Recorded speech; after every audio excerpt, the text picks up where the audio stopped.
Hello, everybody. My name is Charles Cole III. Welcome.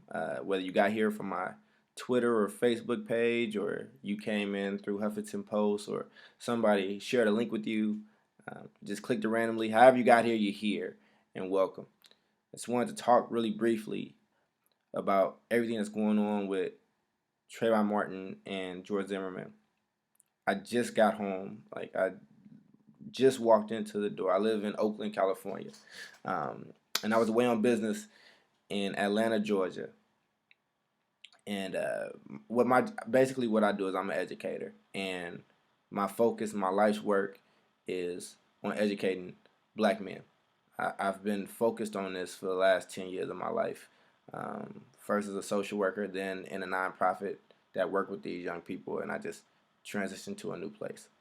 Okay, um, but in Atlanta, I got to see one of the most beautiful sights I've ever seen in my life. I was there in a room 3 days, working side by side with 150 other young black men who are educators, who are teachers, principals, administrators, uh, that are working to educate uh, the people of this country, especially black boys. Interesting stat, interesting fact. Uh, Out of all the teachers in the United States, only 2% are black males. Okay, um, so I went from having one of the best feelings in my life to having one of the most devastating uh, moments of my life. And watching that verdict, I'm not surprised by what the verdict was, and I don't think many of you are either. Um, but hearing it, watching it, watching the smirks, watching these lawyers just overcome with arrogance. Just they didn't even win with grace. And there's a reason for that. There's a reason that they felt that that was okay. There's a reason that that judge that lawyer was okay with opening that case with a joke and then making that joke again after the case was over. There's a reason. Malcolm X said in 1964 on June 28th, it's a little bit right before he died, he said, "Since self-preservation is the first law of nature, we assert the Afro-Americans' right to self-defense. The history of unpunished violence against our people clearly indicates that we must be prepared to defend ourselves, or we will continue to be a defenseless people at the mercy of a ruthless and violent racist mob." I know what Malcolm meant. And I'm not telling anybody to go out and load up on guns. I think when he says that we need to be ready for self-preservation, it's not just about physical. It's about things that's going on in here and up here. And just so you know, 12% of black males, only 12% of black males in the 8th grade are reading at an 8th grade level. Only 12%. And only 28% of black boys have their fathers in the home. These things are not by accident. It's not by accident that you will do as a black man, if you get caught with crack, a small dose, you are going to jail for much longer than somebody that's getting caught with powder cocaine. These things are not by accident. And I want to dispel a false dichotomy. And let me explain briefly what a false dichotomy is. A false dichotomy is when you have two facts and you play them off as that they can't be mutually exclusive. So the false dichotomy that I'm talking about here is that as a black man, I can't be upset that when a person of privilege and power or whiteness or whatever, I can't be upset when they murder one of us. If I am upset about that, the presumption is that I don't notice the fact that we kill each other in droves, is that a black man's worst nightmare in many cases is another black man with a gun. It's a false dichotomy. I'm hurt about both of those things. But let me explain something to you. The reason why there's so much pain and turmoil with this ruling and the way in which it happened and the way in which it played out is because there was a major opportunity for us to have a golden moment in this country. There was a statement, a positive statement that could have been made by in which the way this case played out. Oh, but there was a statement that was made, and it's been made. It's been made constantly and continuously.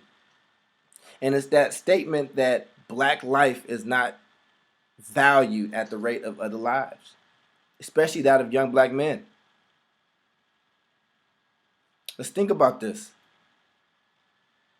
What those jurors were saying is that we are so afraid of you that we can watch you walk down the street of a place where you're supposed to be. I can get out of my car, if I'm a person of privilege and power, with a gun.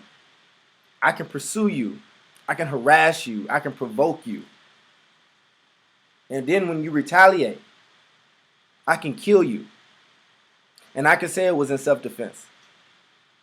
And when they asked what you were equipped with, they can say I was equipped with the concrete in my fist. This is what you are up against, young black men, myself included.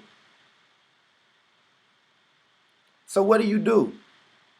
What do you do when the folks in power, regardless of color or whatever, when they can murder you at will? I mean, it's not just Trayvon Martin. There are people like Sean Bell. There are people like Oscar Grant. What do you do when you have to deal with that? And then on the other side of that, the flip side, when you live in Chicago, Oakland, Atlanta, Detroit, Brooklyn, where we kill each other in droves, what do you do when there's no sect of this country that wants you around? How do you respond to that? What do you do differently? You know, Du Bois likes to ask the question. He's asked it a lot. He says, how does it feel to be the problem? You know, I ask myself that. And I think about it, you know, and it's not about victim blaming or anything like that.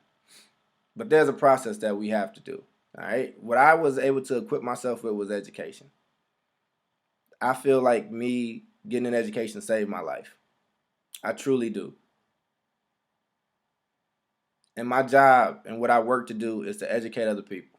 I'm not some super smart cat. It's nothing special about me. There's nothing about me that makes me better than you. There's nothing about a lot of people that makes them better than you. And you need to understand that. And you need to understand the rich history that you come from. You need to understand the fact that you are a trendsetter. The fact that people are so afraid of you. You got to ask yourself why. People are afraid of things that they can't control. You are not a savage. You're not a beast. And so what I work to do is I work to educate you through a system. I call it a social justice framework. I've used this in my other organizations. But this is basically how I live my life. And this is how I approach every situation that I come in contact when I'm educating another person. It's 3 steps. And in those 3 steps, the first is acknowledgement.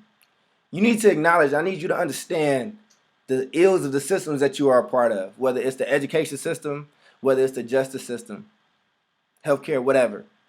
You need to understand that there are things inherently wrong with it that are not only not built to help you, but actually built out to hurt you. So now you know, right? I help you learn about this system. But the next thing I have to do is I still need to teach you how to navigate through it.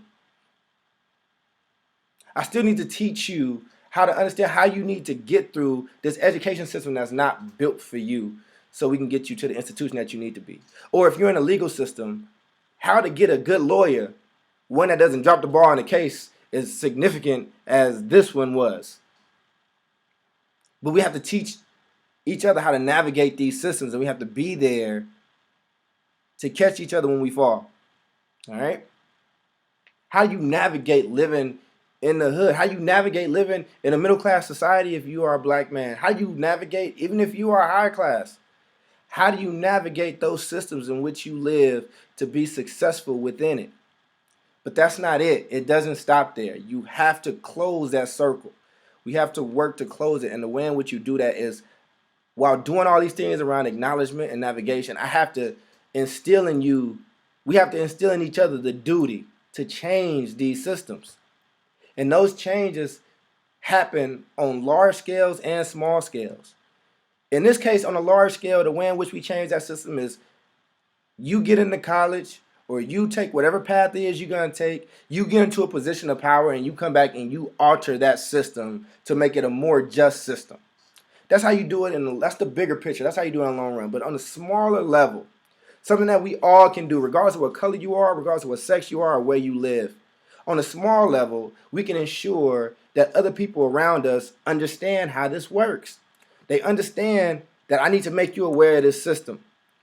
But even though it's jacked up, you still have to navigate it in the time being to some degree. And you instill that same duty into that next person. It's a cycle that needs to continue. Because right now, as a black man, there's a lot of people that don't want you around. A lot of those people look like you, and a lot of them don't. Just because somebody's afraid to call you a nigga doesn't mean they don't think that you are one. But I'm here to tell you, man, you are special if you allow yourself to be. If you fight for your right to live and to thrive, you are special. Hope you all are safe. I hope this helps at least one person. I'm hurting. And like I said, I just got back in town. I have to fly back out tomorrow. I go to Detroit. I'm excited about it. It's another place that's struggling. It's another place like Oakland. It's another place like Chicago. It's another place like Atlanta.